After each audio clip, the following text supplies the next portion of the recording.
cerita masa dulu sabalun tahu jo malang bagalak bagadang hati nan jo kawan indak memikiran ka disu duit dapur lah tahu ado namun kini bajar ya mangko ka makan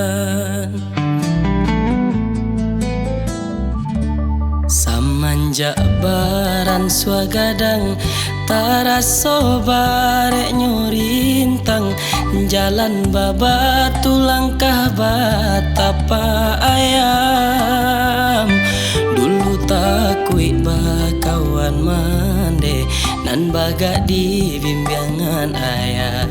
kok tagamang kini tagamang lah surang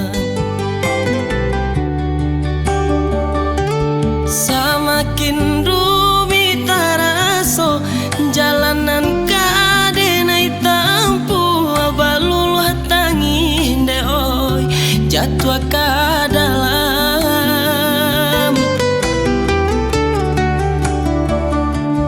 bare nan tak barasokan mengaranya sudui tulang indah bajari hande oi indah ka makan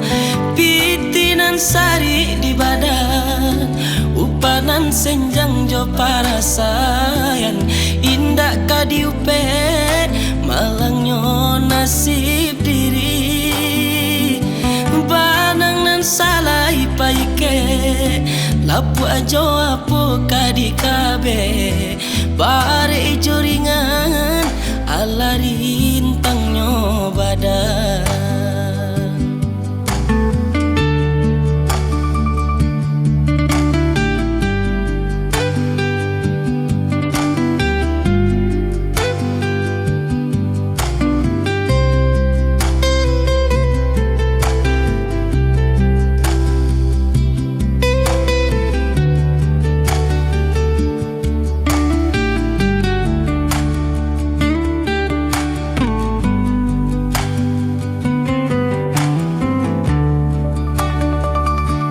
samanjak baran swagadang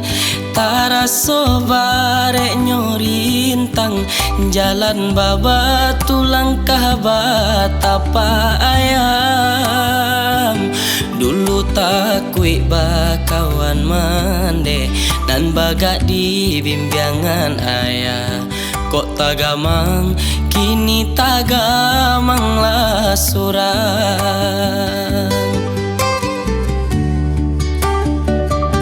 samakin rumit taraso jalanan kadenai tampu abaluluh tangin de oi jatuh ka dalam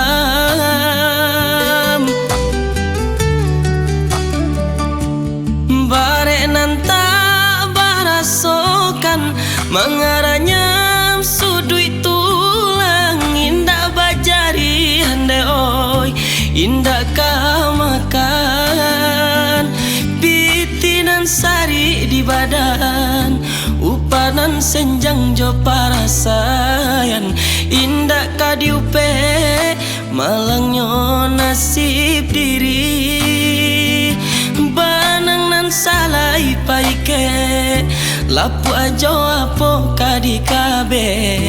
bare juringan ala rintangnya badan